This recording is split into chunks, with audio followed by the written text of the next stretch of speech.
Yo, bertemu lagi dengan gua Jejik Priyanto di kali ini berbeda nih di tayangan program Bola Ji Podcast YouTube Ruang Publik, dan ini di tengah malam kita bakal ngomongin banyak hal tentang sepak bola dunia, sepak bola Indonesia, dan sepak bola luar angkasa, karena gue yakin di kali ini Piala Dunia gue yakin ada sepak bola luar angkasa yang ternyata namanya itu ada alien namanya Messi. Jadi fix aja sepak bola luar angkasa ternyata yang ada di bumi. Itu menurut keyakinan gue lah ya.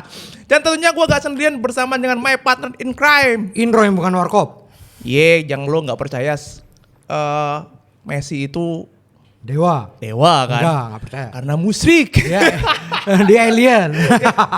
Menurut gue aja dewa lah, levelnya itu good. Levelnya good all the time. Nah, the greatest all the time gitu. Bang Indro, Ya. ini kita di sela-sela Piala Dunia semifinal nih. Ya. Tengah malam ganjan tentunya kita bakal ngobrol banyak hal sebelum kita nonton pertandingan yang bakal mengirimkan Prancis ke final. Oh ya, udah langsung mendukung aja nih gue. Itu nggak seru itu. Nah tentunya kita gak sendirian dong, gak berdua dong. Oh iya dong. Kita ini ditemani oleh legenda sepak bola. Nah ini GOAT juga nih. Iya. Karena sosok ini tahu nggak? Sampai sekarang nih golnya tidak ada yang bisa memecahkan orang Indonesia ya. Iya. Lu bayangin lu satu musim bikin 34 gol. Ini ajaib sih, ini GOAT nih menurut gue.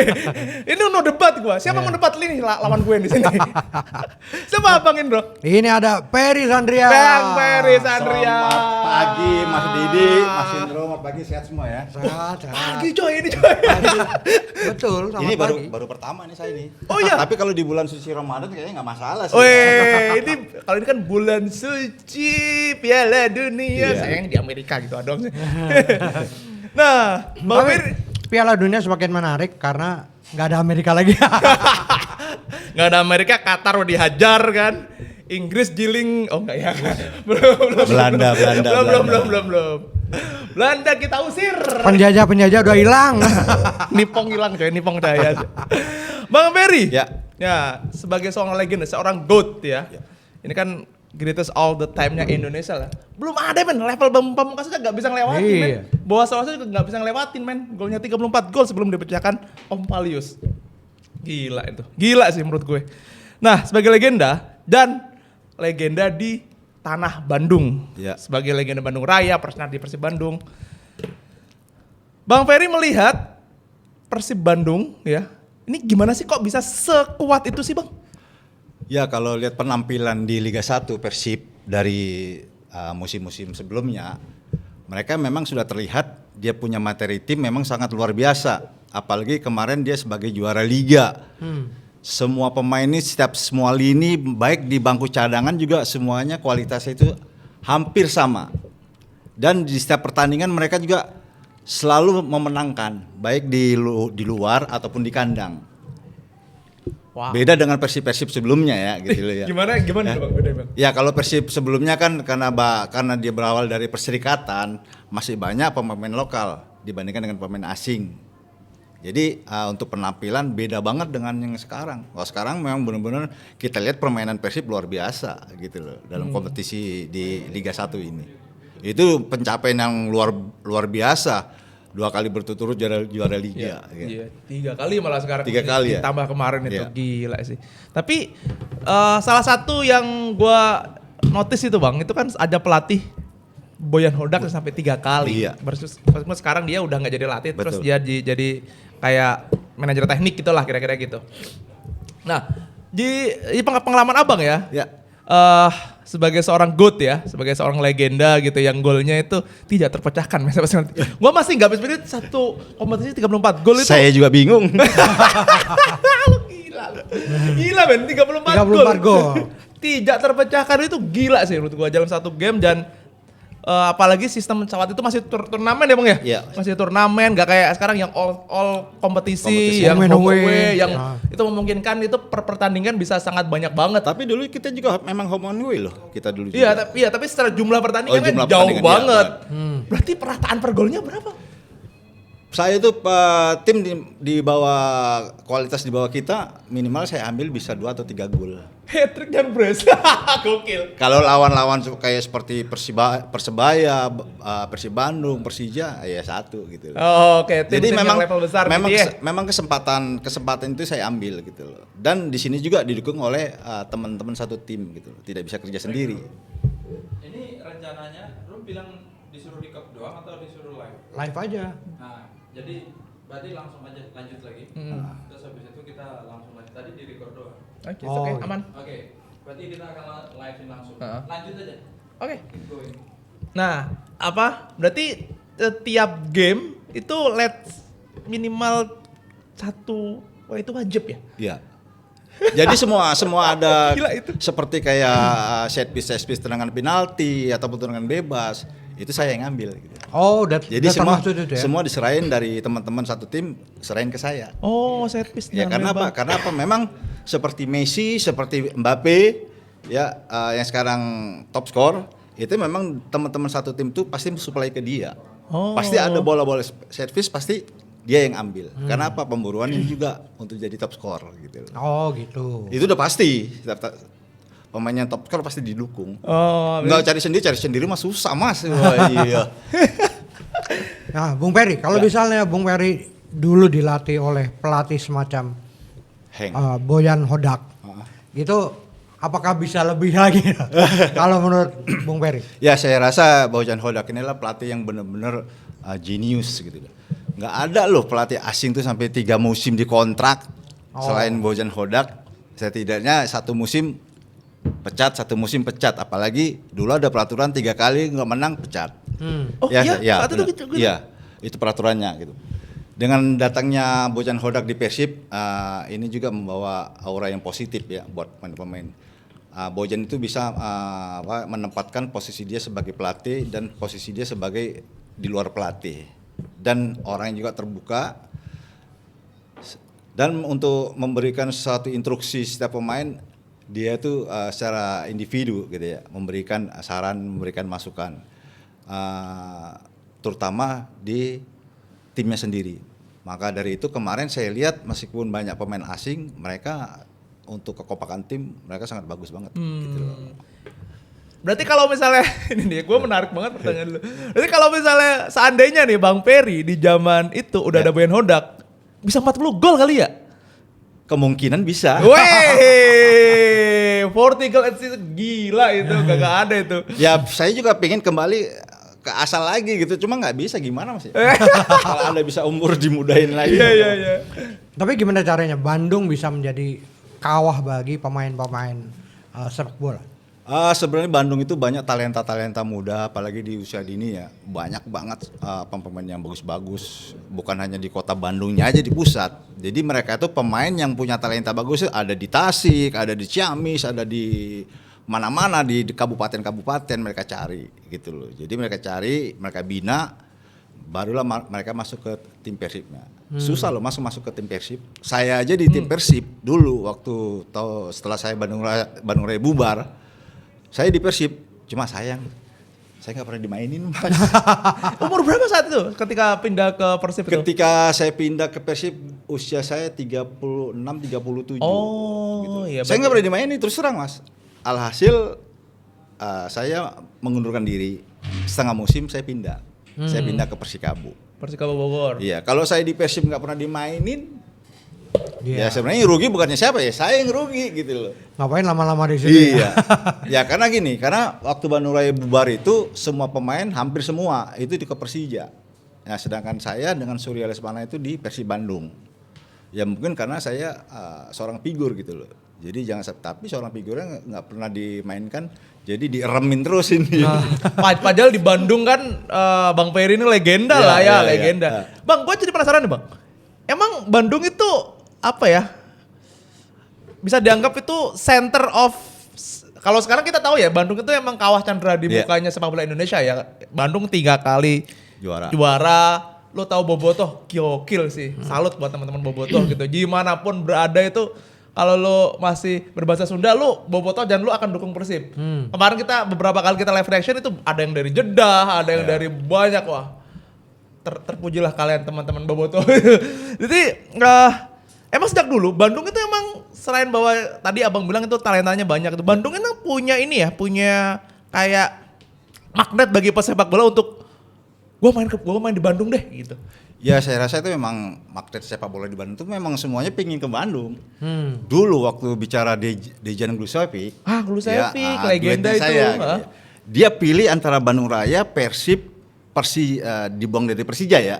Dia antara memilih 4 tim tuh, 2 tim lagi siapa tuh? Dia memilih mana yang lebih bagus, mana yang punya kualitas dan materi pemain yang bagus. Iya. Jadi dia pilih, Bandung Raya ada si ini di sini, pemain nasional lagi kan. Nah begitu magnet di sepak bola di Bandung itu khususnya Persib, memang semuanya pengen ke sana, gitu loh. Terutama masyarakatnya ya, Bobotonya itu sangat mendukung sekali, sangat aware gitu loh ya. Dan di lain itu juga ini juga bagus. Weh, ininya itu. Iya, bagus. Dan juga gadis-gadis juga cakep. Waduh. Fair sih itu. Fair kita menyebutnya. Dan suasana di sana juga nggak begitu panas ya, dingin. Jadi mungkin bagi pemain asing mungkin cocok di situ ya. Oh iya logis ya. Iya. Tapi kalau pemain Persib yang dikenal oleh Bang Peri ini, Ya. kira-kira siapa yang teringat sampai sekarang pemain Persib? Yang sampai sekarang saya teringat ya seorang kapten Robby Darwis gitu. Gitu loh. Jadi orangnya ya di samping itu juga orangnya lucu gitu loh. Selain lucu dia juga punya tanggung jawab sebagai kapten di tim. Baik di tim Persib sendiri, di timnas juga untuk ya maksudnya kapten cadangan gitu loh. Iya. Beliau adalah salah satu memang mentor di Persib. Yang kedua itu dengan Ajat Sudrajat. Gitu. Ya memang saat itu saya bergabung di Bandung Raya itu dengan Ajat, dia sudah keluar dari Persib. Mungkin ada sedikit masalah, dia kecewa, dia pindah ke Bandung Raya. Gitu. Jadi di Bandung Raya justru prestasi Ajat itu naik on ya. fire lagi gitu. Apa dengan Robby Darwis itu kenal personal ya tapi? Kenal personal, Oh. karena waktu itu kan, memang kenal udah lama sih dari Serikatan saya di Galatama. Galatama, gitu loh. ha. Ya memang kalau dikata orang itu memang lucu gitu loh, kalau ngomong tuh lucu gitu. Kadang kalau kita nggak ngomong ngeliat muka aja dia ketawa gitu loh. Jadi saya bingung gitu loh. Ya Robby Darwis itu legenda ya. Legenda. Semua bobotoh meskipun yang muda juga kenal semuanya lah sama Robby Darwis. Apa momen yang paling diingat ketika mengenang sosok Robby Darwis? Waktu itu saya mengenang dia itu pada saat kita suka bercanda ya.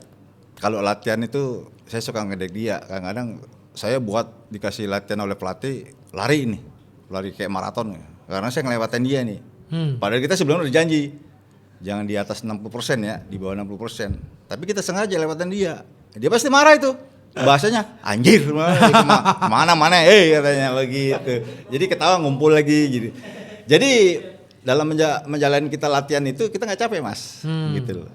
Dan sosok Robby juga orangnya dia terbuka, gitu loh. Terbuka kalau kita ada masalah kita ngobrol sebagai teman gitu loh.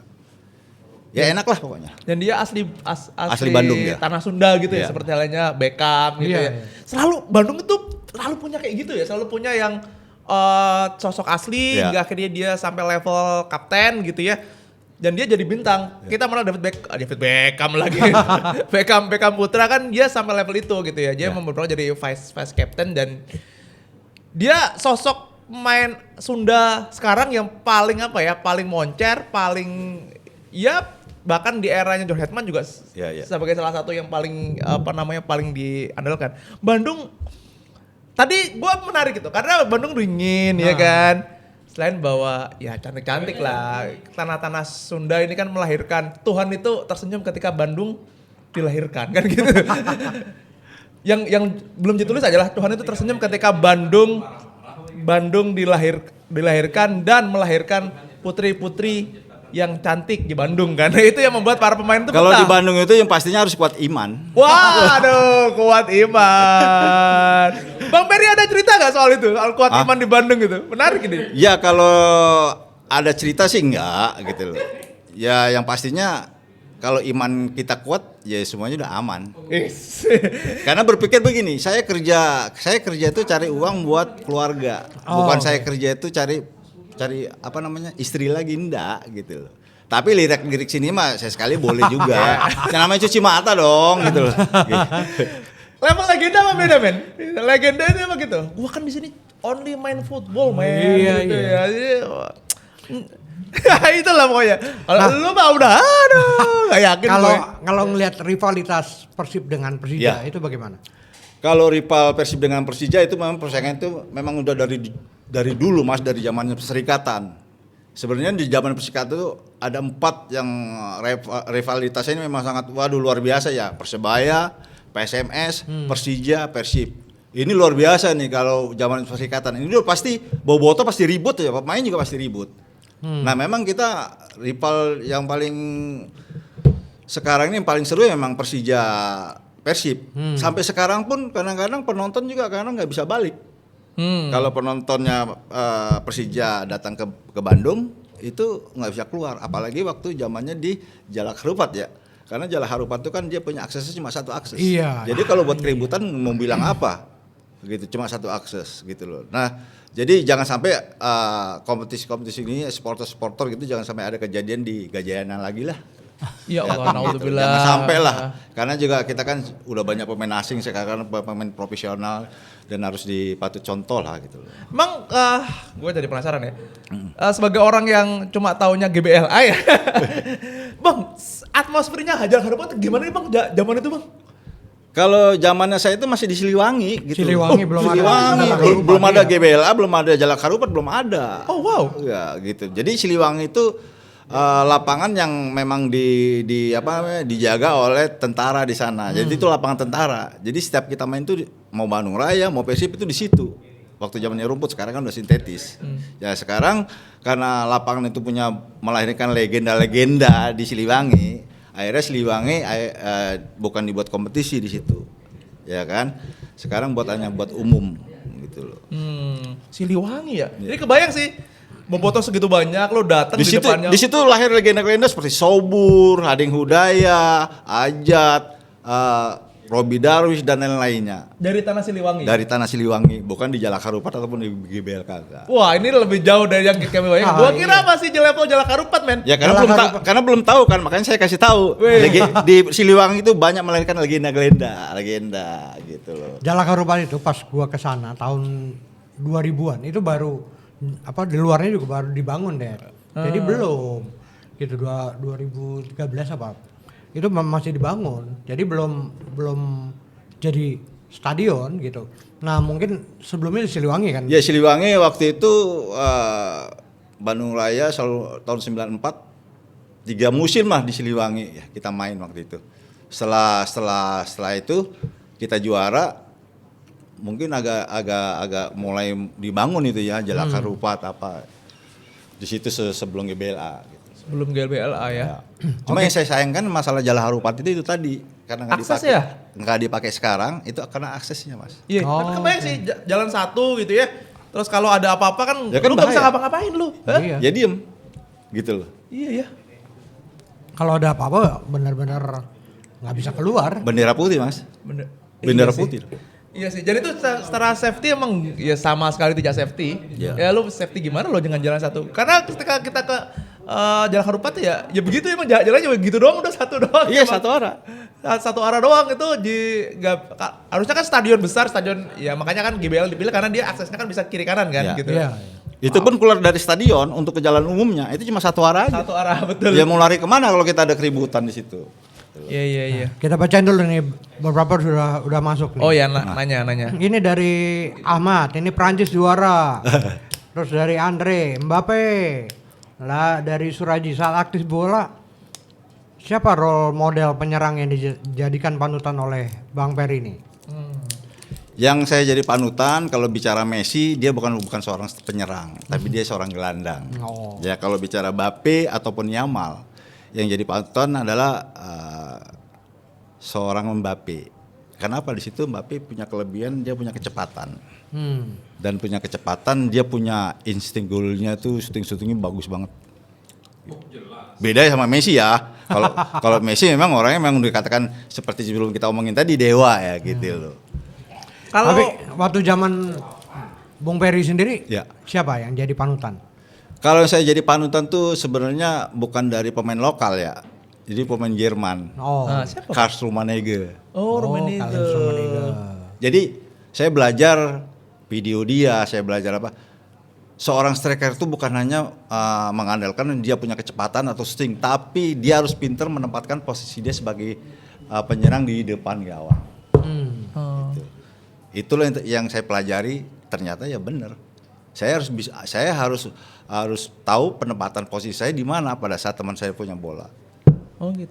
Ya, kalau zaman dulu tuh emang dikasih akses sama pelatih gitu ya, sama tim gitu ya? Ya sebenarnya juga video ya? Enggak ya? enggak, kita kan belum ada zaman video dong. Oh iya, lupa gue. Gimana sih lu? Kita masih pakai coret-coret spidol dia di whiteboard gitu ya gitu. Ya kita memang dikasih strategi taktiknya ini gitu loh. Ketemu lawan yang berat, yang harus diwaspadai ini, yang bahaya ini. Tugas kamu Peri ini. Tapi kalau tugas dari pelatih nggak bisa saya jalani, mentok gitu buntu, ya saya ambil inisiatif sendiri. Gitu loh. Inilah pemain lokal kita sebenarnya maaf nih ya, itu yang belum punya. Jadi Kreativitas ya. taktik dan strategi apapun dikasih pelatih, kalau ini jalannya buntu nggak bisa, ya kita ambil inisiatif sendiri. Inisiatif itu yang membuat 34 gol, ya, men. Tapi tetap tidak luar jalur. Selama inisiatif itu positif, jalani silakan. Pelatih pasti suka. Pelatih kasih suka. Iya dong. Iya betul. Dan waktu itu juga waktu di Bandung Raya juga mungkin kalau Mas Indro masih di pelatihnya juga pasti juara. Oh. Oh gitu ya? Ya iyalah, pelatih itu senengnya di Bandung Raya itu begitu. Kenapa? Nggak perlu kasih banyak briefing nggak ada. Karena tugas pemain tuh masing-masing udah tahu. Gitu. Cuma ngecek aja. Ngecek. Lo sehat nggak di sana? Cuma seorang Harry Kis lah yang dibilang Harry Kiswanto ya? Harry Kis nggak boleh kerja berat. Oh, kenapa, Bang? Ya karena dua pemain backnya ini Nur Alim dengan Kopa kan pemain yang keras ini. Jabrik ya. Nah. Jadi tugas Harry Kis ini Akang hanya mengkaper-kaper doang. Jadi makanya kita selama pertandingan di Liga waktu juara itu memang pemain pertahanan kita kuat-kuat. Wow. Nah, ini pertanyaan soal Persib lagi nih, Bang. Sebagai seorang legenda Bandung, legenda dari tanah Bandung yang rekornya golnya tidak terpecahkan sampai sekarang oleh para pemain lokal. Bang Peri yakin nggak Persib musim ini akan juara lagi keempat kali? Ya saya harap begitu. Tapi ya siapapun tim pasti akan bersaing gitu loh. Masa Persib aja yang juara, mungkin tim lain juga pengen juara. Ya di sinilah persaingan yang kita harus lihat gitu loh.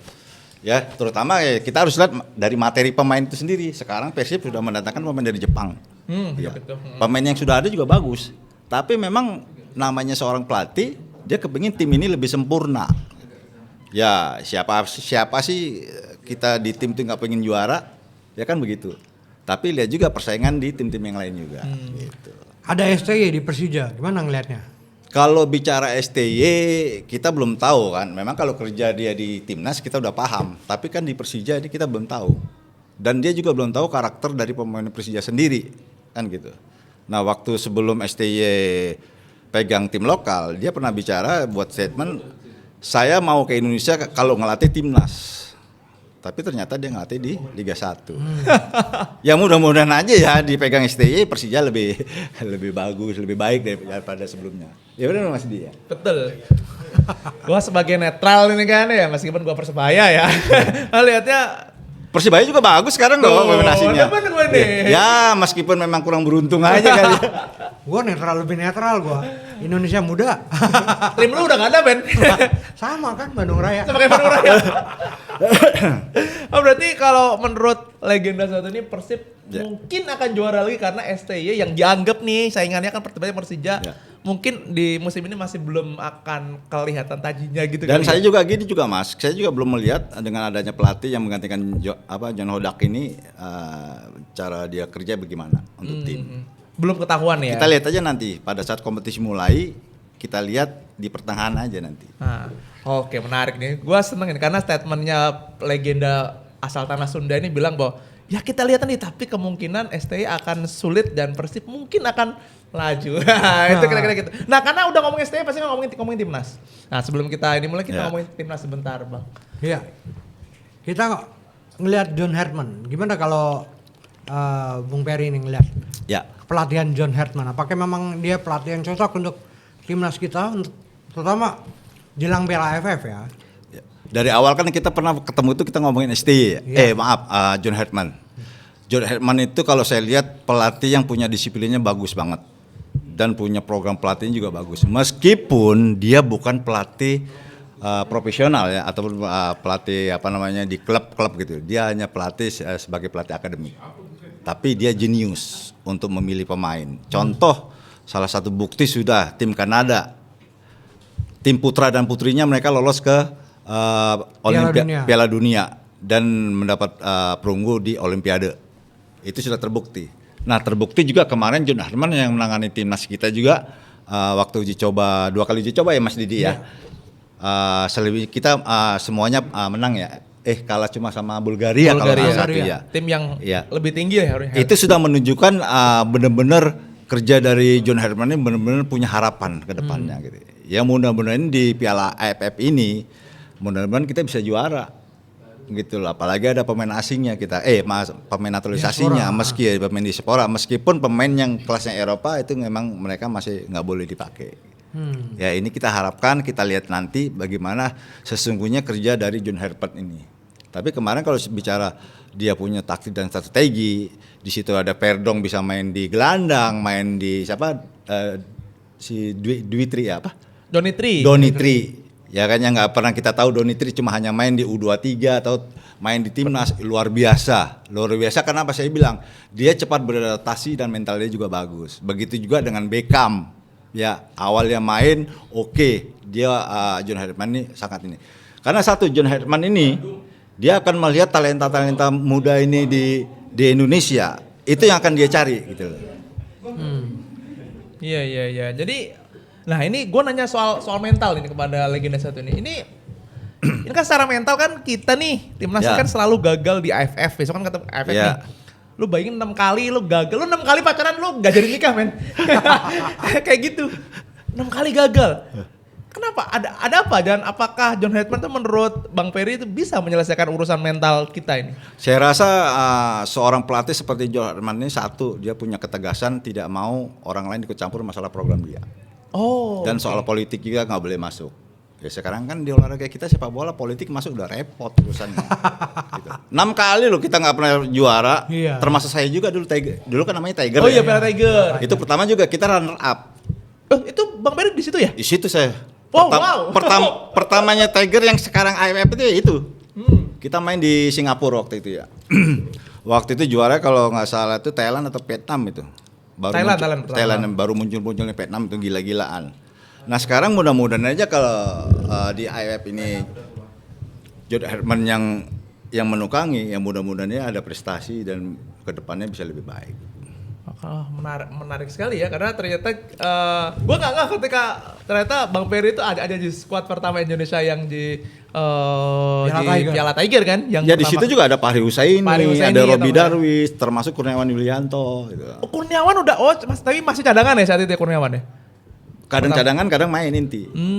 Tapi tenaganya masih badak, coy. Masih usianya masih ini. Masih muda banget. 18 19 belum kenal perempuan. Belum kenal.